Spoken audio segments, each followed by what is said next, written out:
Assalamualaikum warahmatullahi wabarakatuh. Perkenalkan, nama saya Priti Febiola Windiri Pulianti dengan nomor induk mahasiswa 858106817, program studi Pendidikan Guru Sekolah Dasar Fakultas Keguruan Ilmu dan Pendidikan, mahasiswa Universitas Terbuka UPBJJ Pontianak, Salut Lili Triyanto, Kabupaten Ketapang, Provinsi Kalimantan Barat.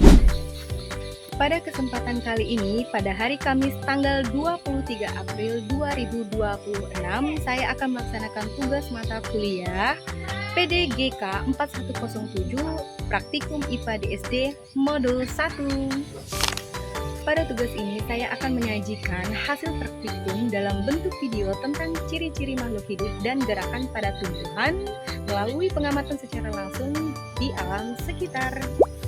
Nah, di sini ada pun alat dan bahan yang perlu disiapkan. Yang pertama, lembar tabel pengamatan, yang kedua, penggaris, dan yang ketiga, pulpen untuk alat tulis. Pada tugas ini, saya akan menyajikan hasil praktikum dalam bentuk video tentang ciri-ciri makhluk hidup, yaitu gerak pada tumbuhan melalui proses pengamatan secara langsung di alam sekitar. Ciri-ciri makhluk hidup yaitu gerak pada tumbuhan, gerak seimonasti, niktinasti, dan geotropisme. Adapun alat dan bahan yang kita perlukan yaitu yang pertama tumbuhan putri malu, yang kedua alat tulis, yang ketiga penggaris, yang keempat HP digunakan sebagai stopwatch, dan yang kelima tabel pengamatan. Yang pertama yaitu gerak seimonasti. Seimonasti adalah gerak pada tumbuhan yang terjadi karena rangsangan, sentuhan, atau getaran, dan arah geraknya tidak bergantung pada arah datangnya rangsangan. Berikut langkah-langkahnya.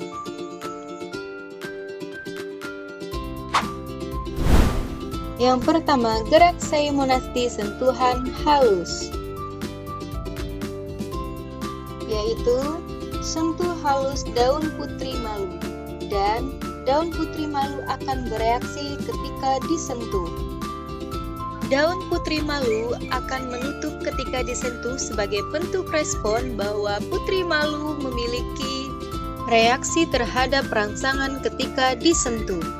Dengan sentuhan halus, daun putri malu akan mengatup dalam waktu 9 detik dan mekar kembali secara sempurna. Yang kedua adalah gerak seimonasti sentuhan sedang. Pada percobaan ini, saya menyentuh daun putri malu dengan kekuatan sedang. Terlihat bahwa daun mulai mengatup dengan kecepatan sedang, tidak terlalu cepat dan tidak terlalu lambat.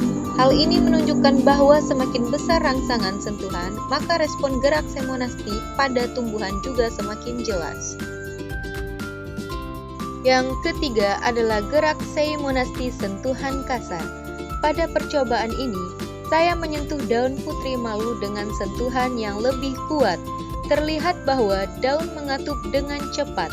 Hal ini menunjukkan bahwa semakin kuat rangsangan sentuhan, maka respon gerak seimonasti pada tumbuhan semakin cepat. Kemudian jangan lupa catat hasil pengamatan pada tabel pengamatan.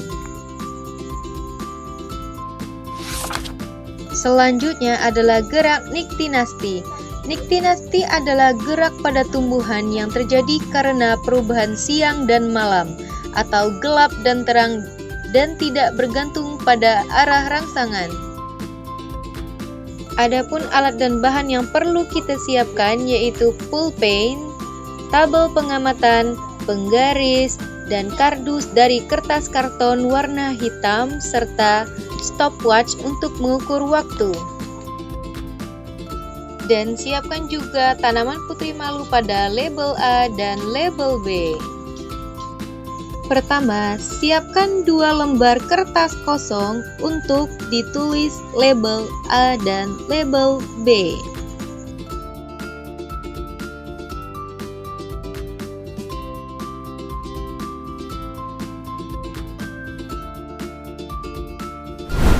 Pada tahap awal, daun putri malu pada label A dan label B masih sama-sama mekar.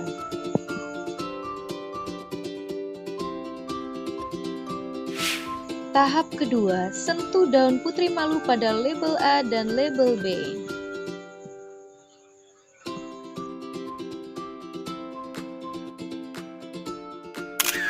Secara bersamaan, daun putri malu pada label A dan label B sama-sama menutup. Selanjutnya, tumbuhan putri malu dengan label A diletakkan di tempat terang dan terkena sinar matahari, sedangkan tumbuhan putri malu dengan label B ditutup menggunakan kotak berwarna hitam yang kedap cahaya. Hal ini bertujuan untuk membandingkan respon gerak tumbuhan pada kondisi terang dan gelap. Setelah 30 menit, tumbuhan putri malu pada label A sudah mekar kembali dengan sempurna. Sedangkan pada label B, daun masih dalam keadaan menutup. Hal ini menunjukkan bahwa cahaya mempengaruhi kecepatan tumbuhan dalam membuka kembali daunnya.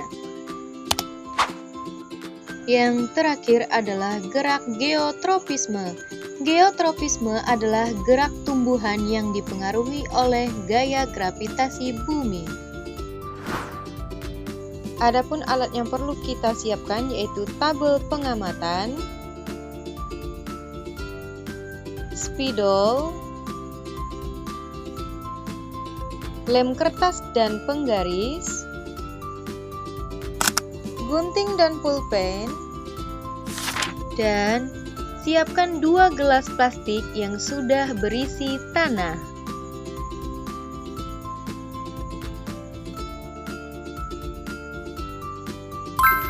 Kemudian, tempelkan kertas kosong yang sudah diberi lem kepada gelas yang sudah berisi tanah. Selanjutnya, tuliskan label A pada gelas yang sudah berisi tanah. Selanjutnya, tuliskan juga label B pada gelas kedua.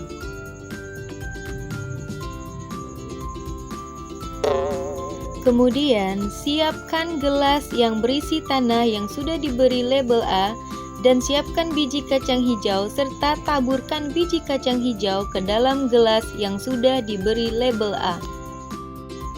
Selanjutnya, siapkan gelas yang sudah diberi label B dan berisi tanah serta siapkan juga biji kacang hijau serta taburkan biji kacang hijau ke dalam gelas yang sudah diberi label B.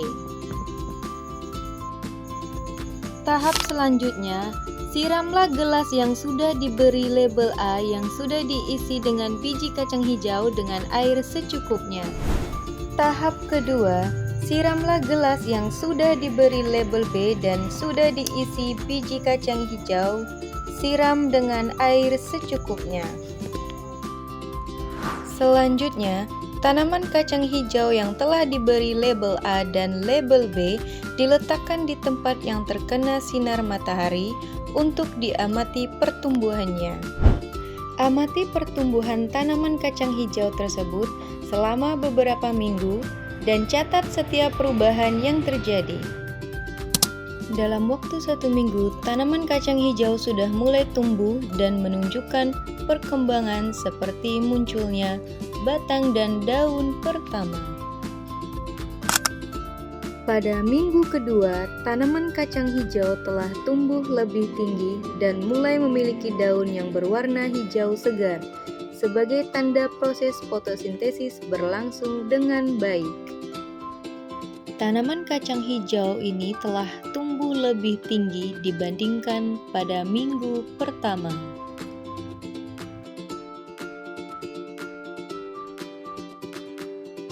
Batangnya yang terlihat semakin kuat dan tegak serta jumlah daunnya bertambah. Tanaman kacang hijau ini juga tampak lebih sehat karena mendapatkan cahaya matahari yang cukup.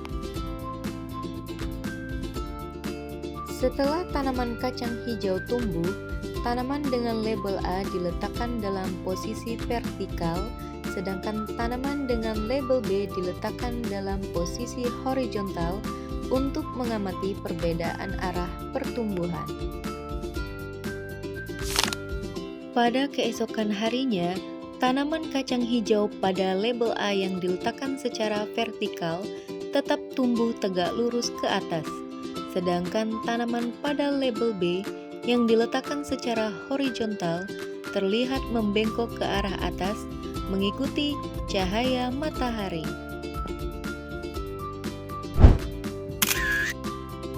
Berdasarkan hasil pengamatan, dapat disimpulkan bahwa gerak merupakan salah satu ciri makhluk hidup pada tumbuhan. Putri malu menunjukkan gerak seismonasti sebagai respon terhadap sentuhan dan niktinasti akibat perubahan siang dan malam. Sementara itu, kacang hijau menunjukkan gerak geotropisme, yaitu pertumbuhan akar ke arah bawah yang dipengaruhi oleh gaya gravitasi. Hal ini membuktikan bahwa tumbuhan mampu merespon rangsangan dari lingkungan.